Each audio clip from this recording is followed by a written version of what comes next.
No, you Hey, might let me not ask be. you a question. Are you recording me? Yeah. Okay. Is this a? This is a. It's an audio recording, and I'm one half of this conversation. No, This is not authorized.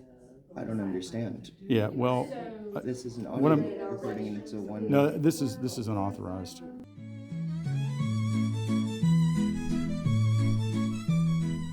Honestly, I felt sort of silly recording myself. I figured they were just going to listen to my 1.5 minute statement and just be like, yes, sir, and not write anything down, and that would be that. But instead, the guy kept arguing with me, and we got into a whole argument. He ended up kicking me out of the event. I'm sure he didn't write down anything that I had to say.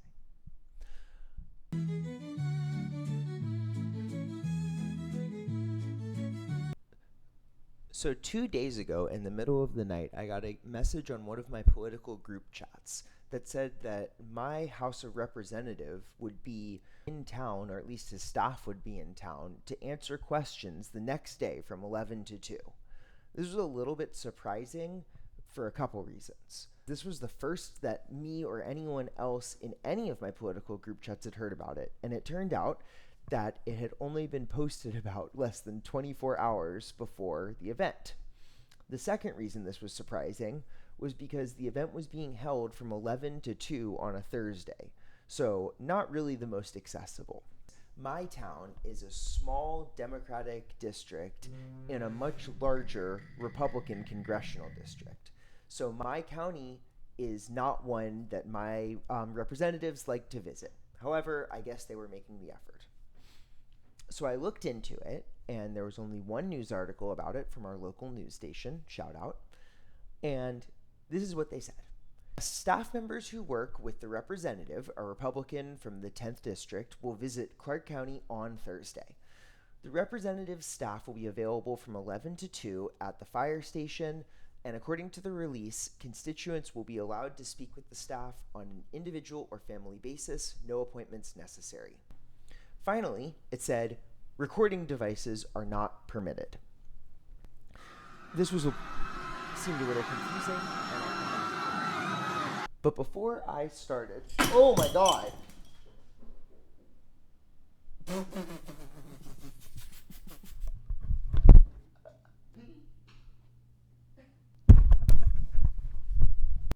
So as soon as I saw this, I knew I was going to want to go. But what I didn't know was what was I going to say when I got there. So the first thing I needed to do was do a little bit of opposition research.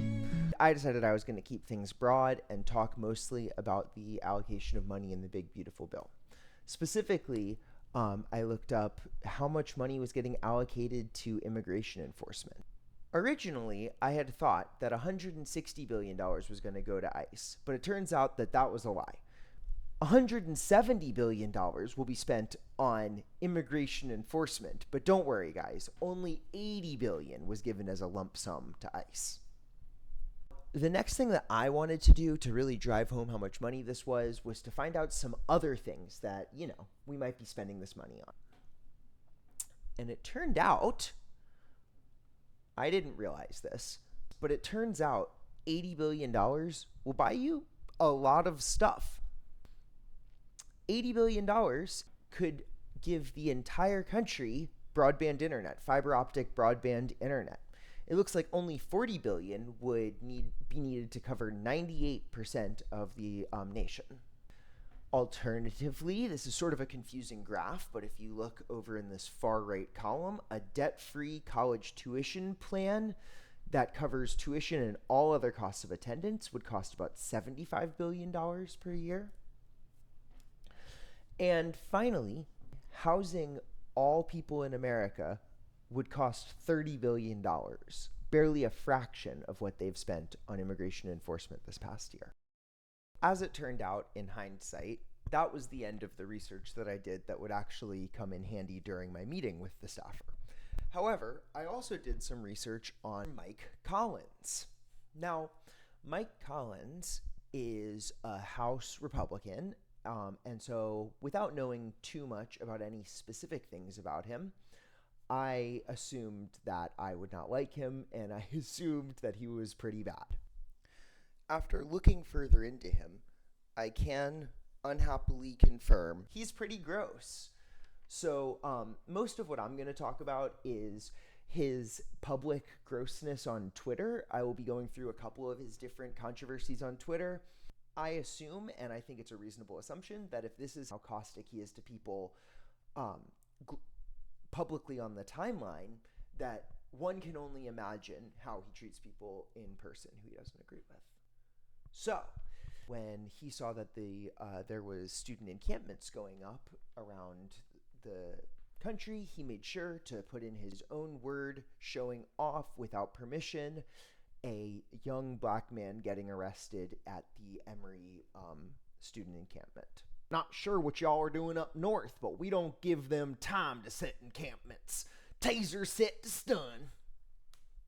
Additionally, Mr. Collins inserted himself in a very anti-Semitic way into a whole other Twitter conversation. A reporter made a piece about shoplifting, to which a Twitter user, Garbage Human, said, "In case you were wondering, yes, she is." To which Mr. Collins replied, "Never was a second thought." Now, this is pretty obviously anti-Semitic, but I will admit nobody said anything that confirmed it. So Mr. Collins went on to think about his tone and apologize and explain that he was going to do better to the Jewish community. No, I'm joking. He posted a meme about grasping at straws. "Some of y'all having a rough time wanting to see something that ain't there, but don't give up." Which is reasonable, I suppose. Except in the same thread, Garbage Human responded saying, "Take note, it's anti-Semitic to point out somebody is Jewish when they actually are Jewish." So I guess that is what he was talking about this whole time. I'm so sad. Wait, what's this next to me? I guess I got one. Finally, and most surprisingly, Mr. Mike Collins got himself banned from Twitter in the year of our Lord 2025. I didn't even know that people got banned off Twitter still. I thought that you could just go on no matter what. How did he get banned off Twitter, I hear you asking? Well, let me tell you. This is Joan Boada. Sorry. He is a completely innocent man. He was accused of assaulting police officers, but upon further investigation, it turns out it was a different person wearing a black and white jacket and pink shoes. This picture of him flipping off reporters and just generally aura farming was taken when he was released without bail before his trial. Again, I want you to remember that he was completely exonerated. They had the wrong person. The establishment, and especially Republicans on Twitter, did not like that this guy was flipping off reporters. Although, very embarrassed by it, and they're working on a settlement now. You think they do that for me? I think it happens daily. It's very embarrassing. The head of 60 Minutes got fired. The head of CBS got... Anyways, that's neither here nor there. The important part is Representative Anthony DeEsposito said, "We feel the same way about you. Holla at the cartels and have them escort you back." Not to be outdone, Representative Collins says, "Or we could buy him a ticket on Pinochet Air for a free helicopter ride back." For those of you who don't know, Augusto Pinochet was a brutal dictator. He kidnapped and killed many people. One of the main ways he did that was by using something called death flights. Typically, people were drugged into a stupor, loaded into an aircraft, stripped, and dropped into the Rio de Plata or the Atlantic Ocean. This is me editing with a worse mic, but I just wanted to add that he did it twice. Two times he talked about sending someone on Pinochet Air. At that point, I felt like I had learned basically as much as I wanted to know about my representative.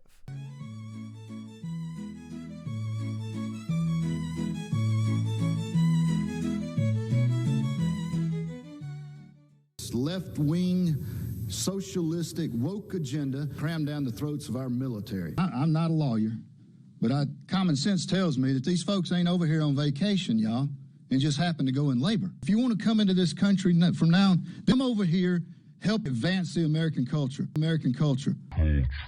Based on everything I had learned, somehow I thought that this was not going to be necessarily a nice conversation that I was having with the staffer.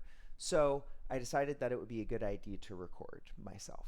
However, if you'll remember, it said that recording was not allowed. So this led me to look into recording laws.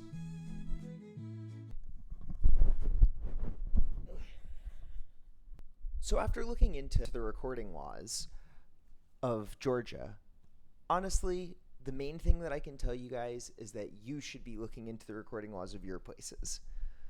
Georgia is what's called a one-party consent state.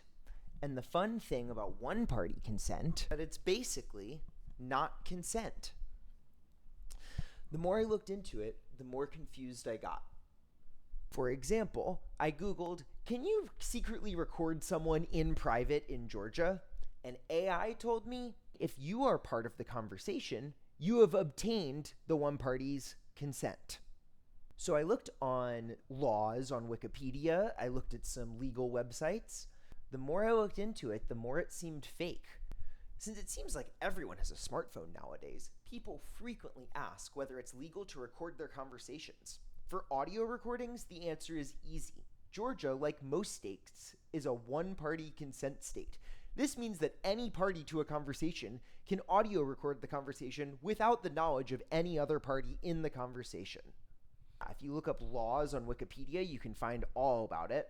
It was still pretty confusing, though. They say,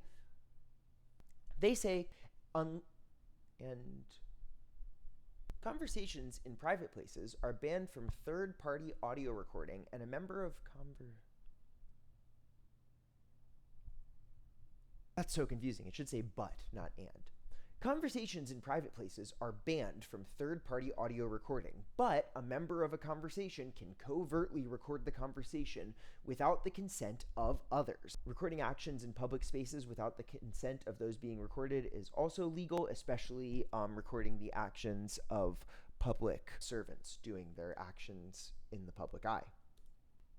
At that point, I looked up the Georgia Code. I'm not a lawyer, so don't take any of my advice, period. I went to the code, and this is what I found out. Section 161162, they say that you cannot intentionally and secretly intercept by the use of any device the contents of a message sent by telephone, telegraph, letter, or by any other means. And it goes on to also list some other reasons that you might not be able to eavesdrop or record.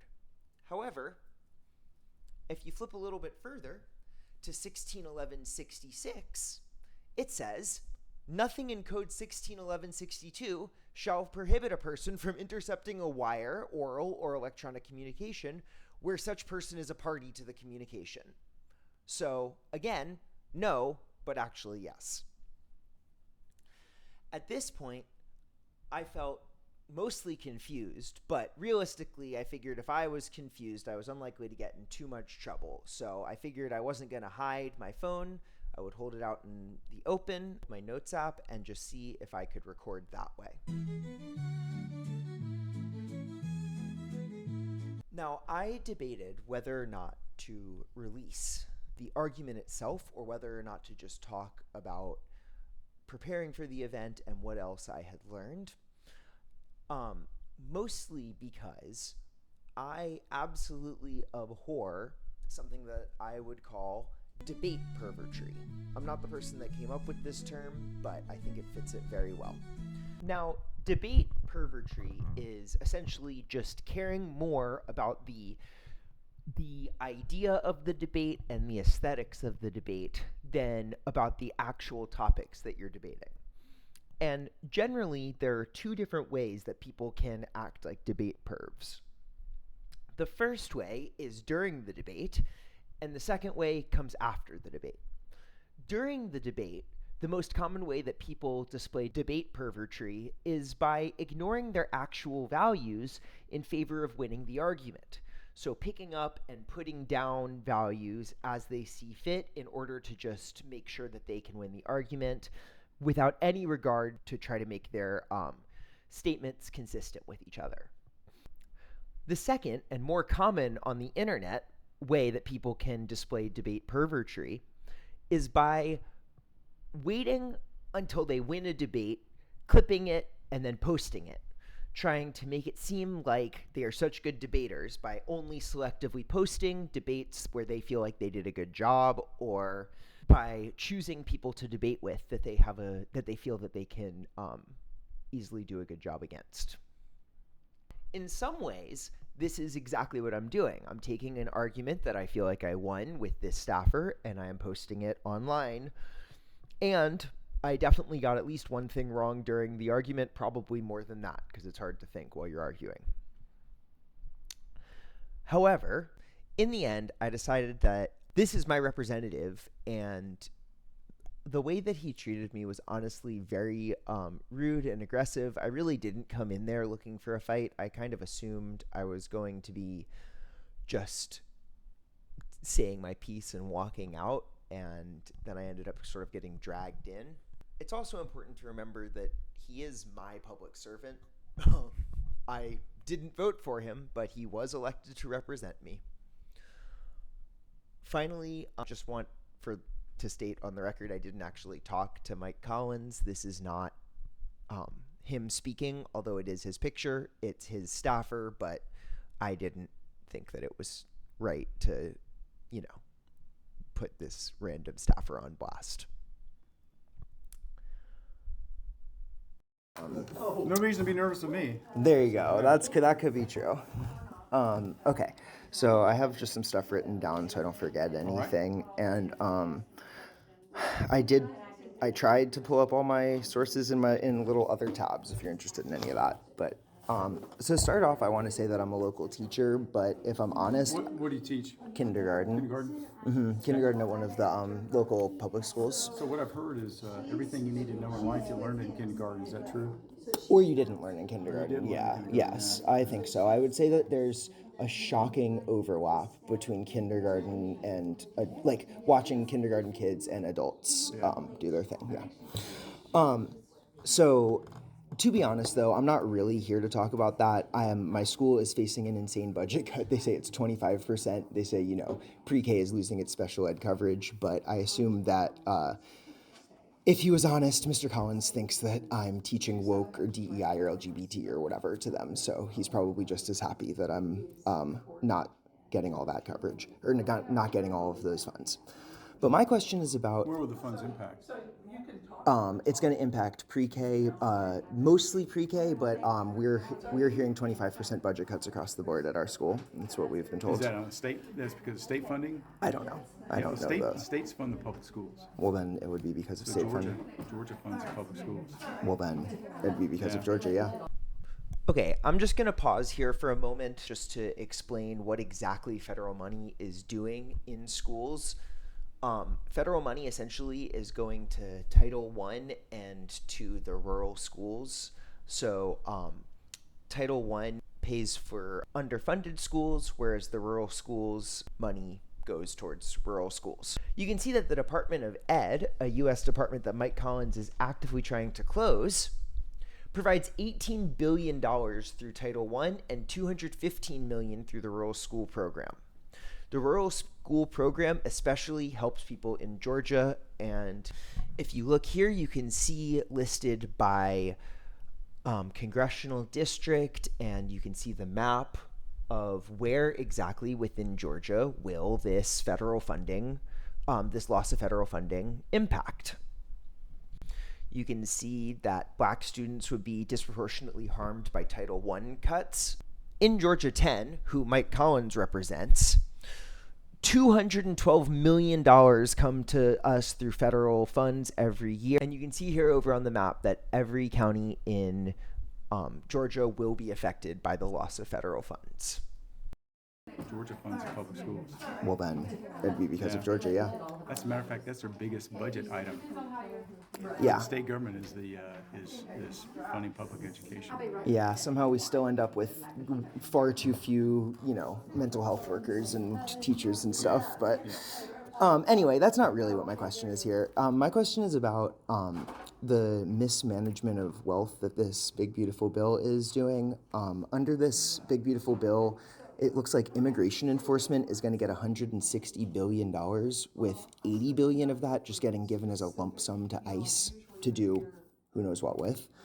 And this is going to make the U.S. immigration enforcement by spending the third largest military in the world.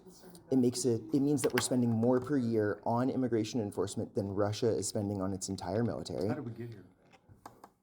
Somebody passed the bill saying $160 billion to ICE so that we can start riding horses across LA parks. Did we get here because we had 20 million people come across the U.S. southern border over the previous 4 years? Yeah, I mean, I'm pro-immigration. We're a nation of immigrants. My family is You're immigrants. a nation of illegal. You're pro-illegal immigration, or are you pro-legal? Immigration is immigration. It's a civil crime.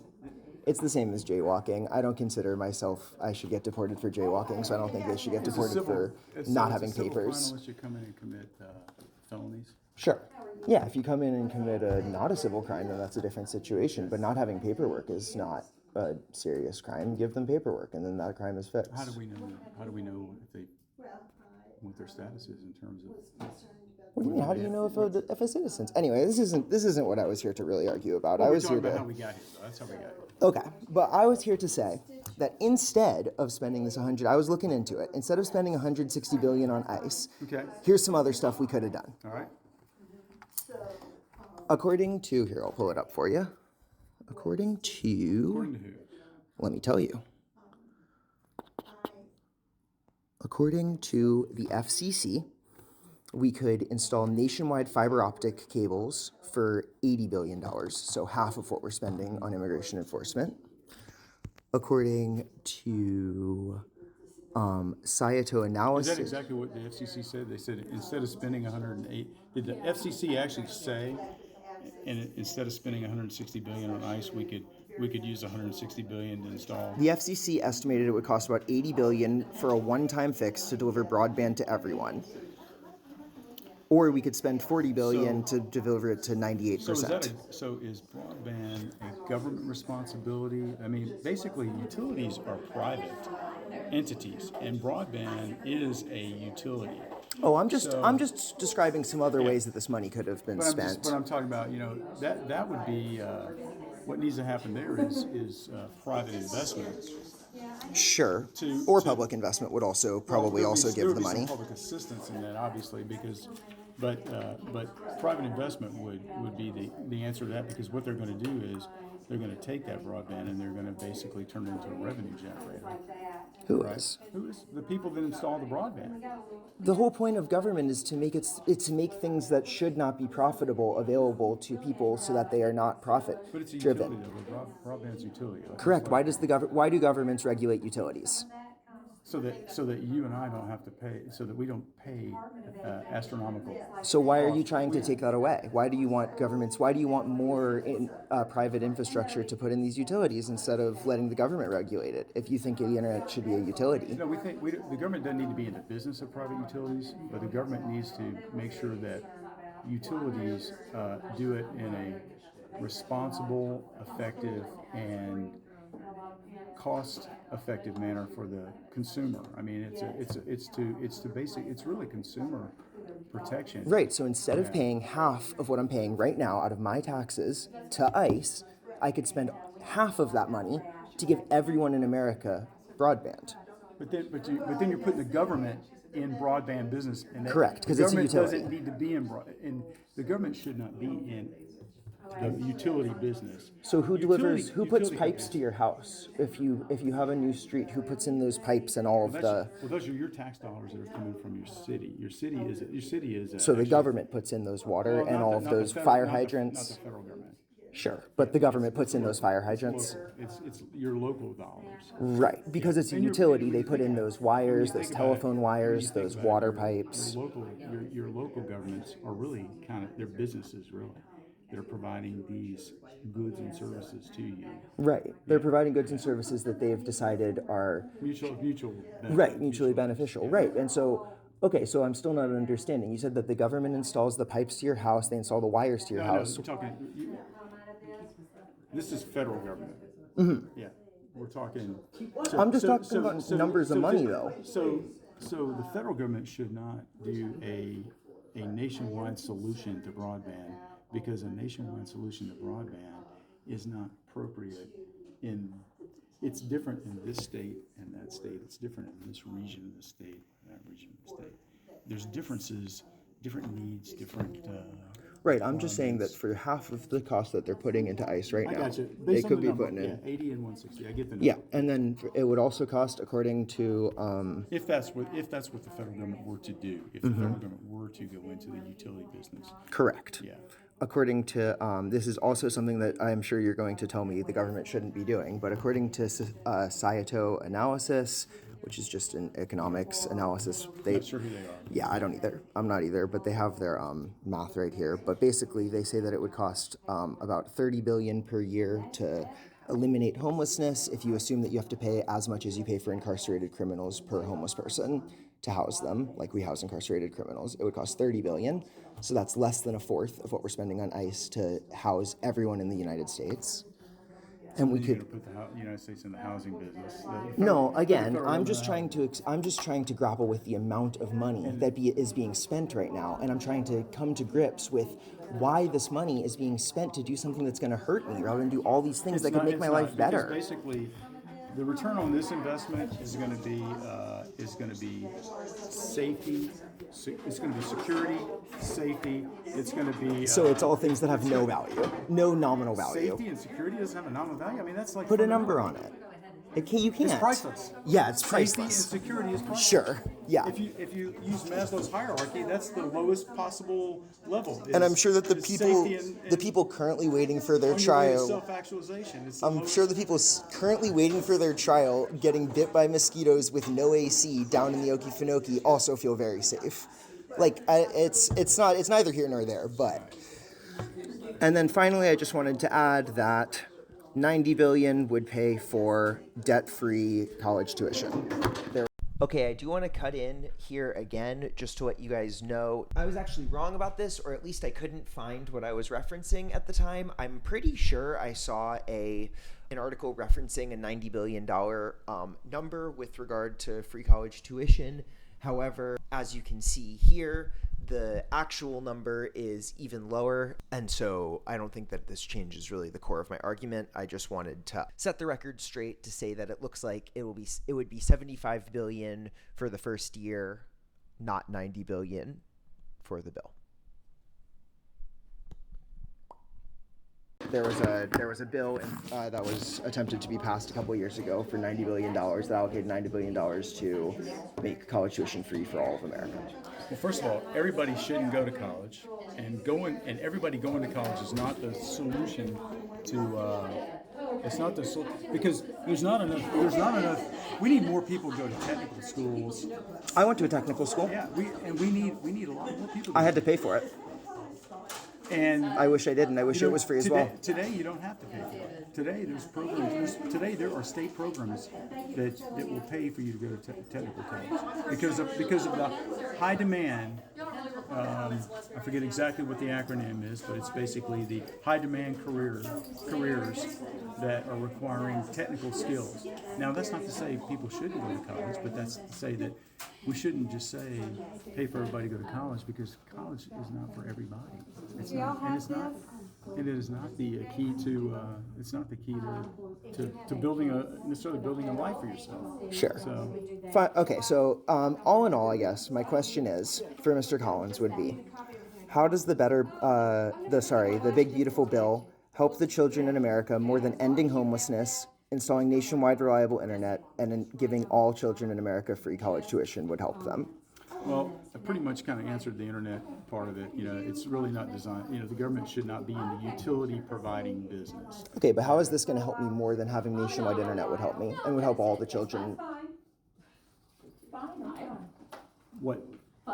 First of all, what this is the bill is going to create an opportunity in the corporate environment for the corporations to expand their businesses. And if they are a utility, they are ready to expand their businesses. I think if you look at this, who supported the reconciliation bill, many corporations did. Georgia-based corporations, as a matter of fact.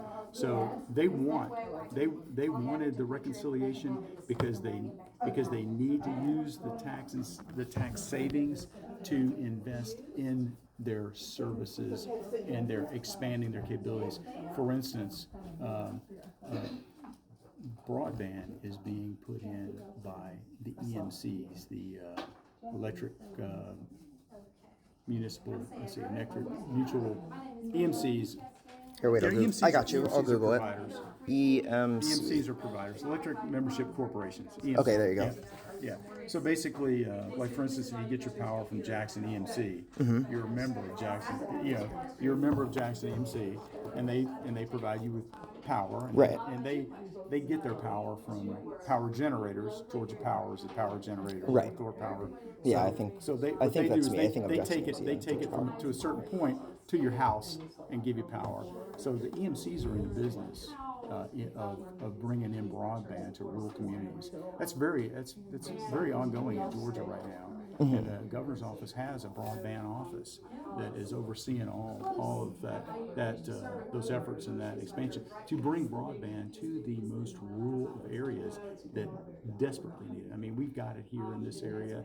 We're good here, but you get like Southwest Georgia is, I mean that's a in North Georgia and the mountains as area well. with broadband, and you get some areas between Savannah and Macon. There's some areas in there that are very underserved, very rural areas, very forested areas. So that's what's happening with. That's what these corporations are going to do. They're going to use this to hire more people, to grow their businesses, to deliver quality services that they've got, and to expand.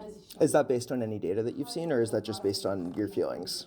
It's common sense, really. Oh, it's common sense. Gotcha. I mean, Gotcha. Okay. And so then I've just got one final one for you, and this one I know you might not be. Are you recording me? Yeah. Okay. Is this a? It's an audio recording, and I'm one half of this conversation. No. This is not authorized. I don't understand. Yeah. Well. This is an audio recording, and it's a one. No, this is unauthorized. Thank you guys for bearing with me and listening to all of this.